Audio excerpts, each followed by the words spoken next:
Hello YouTube, welcome back to the channel. So I thought I would do a quick Sunday night video to cover a couple of specific items. I'll include a link to a few things in the description for you. And also this will be the 200th video on the channel this year, which is something I kind of wanted to get to. It was something that I was closing in on, and I figured I would get there, but I didn't realize I'd get there with a couple of weeks left to go in the year. So we're approaching towards the tail end of the year. We got Christmas and the Christmas Eve live stream coming up, which I'll talk about at the very end again, and then the New Year's Eve live stream coming up as well. Both of those I'll do on the Saturday to kind of cover the various eves. But we've still got some more stuff coming up on the channel, I think, some more planned videos, at least before the end of the year. Anyway, so first thing I wanted to quickly touch on is tonight I joined Bobbles as well on Big Scott's channel, so I've got it there on the screen for you. I'll include a link to this in the description for you.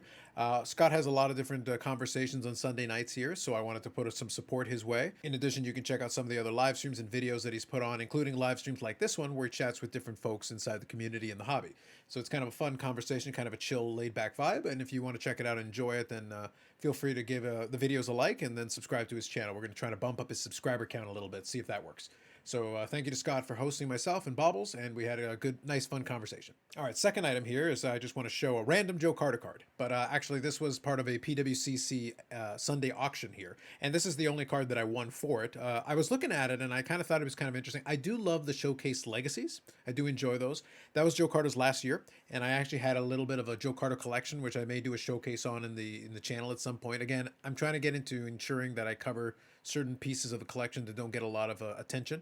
I want to talk about some of them and showcase some of them. I don't really collect too much of it anymore, although I'll grab the odd card here and there. And I love the fact that this is the Showcase Legacy card. The holder is, you can take it or leave it. Bougie Eric loves this. This is like his favorite holder. The subgrades are actually pretty solid, so I can't complain about that. And this is the row 2, so it's numbered out of 100. So I think this will be a fun card when I get it in hand, but it's going to be stuck in the vault for a little while until I ship out a couple of other cards I have.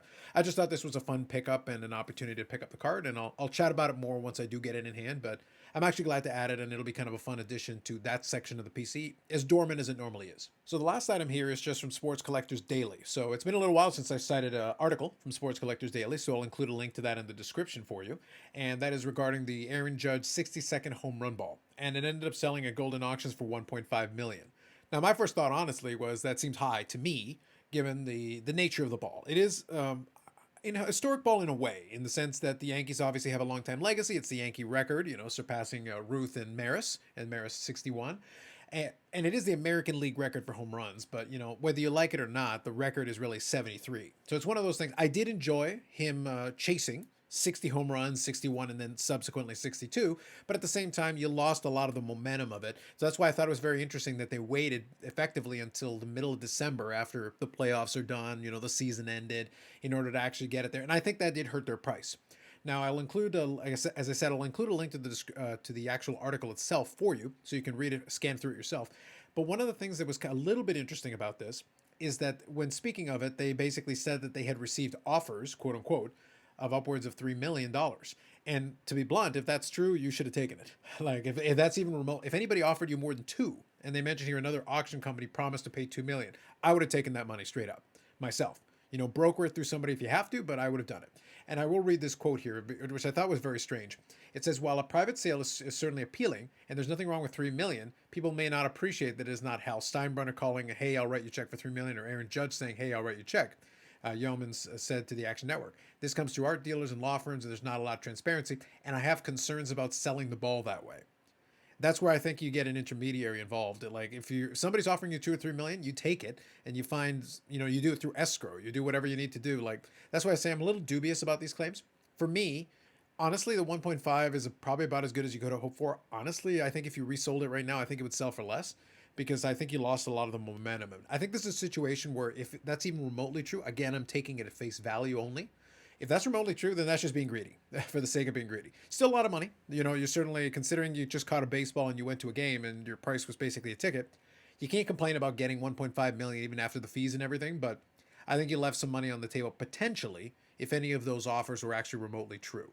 Now, the real reason I wanted to bring this up is not so much about this specific ball, because most of us really aren't in the memorabilia side of things, and most of us certainly aren't buying anything for 1.5 million or 3 million or any of that.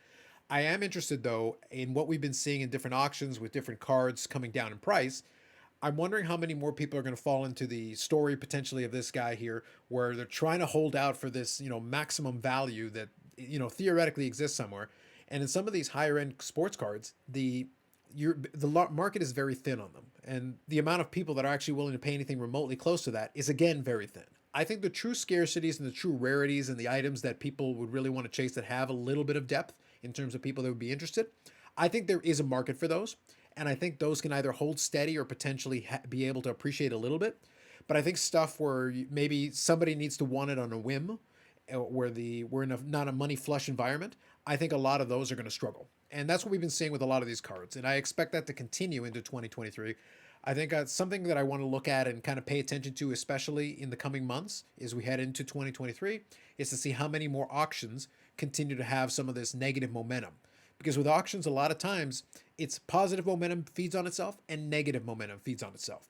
Now, what's going to happen, I think, my opinion, with some of these items, is that some of the items that are a little bit rarer but maybe aren't necessarily as desirable, I think a lot of those start to dry up in the market, specifically because some people realize that, okay, if I was to put this in auction right now, I'm going to take a bath. I'd probably be better served just to hang on and wait for the economic climate to improve. And then maybe if there's a more controlled or stable environment, I might have a better shot at making my money back.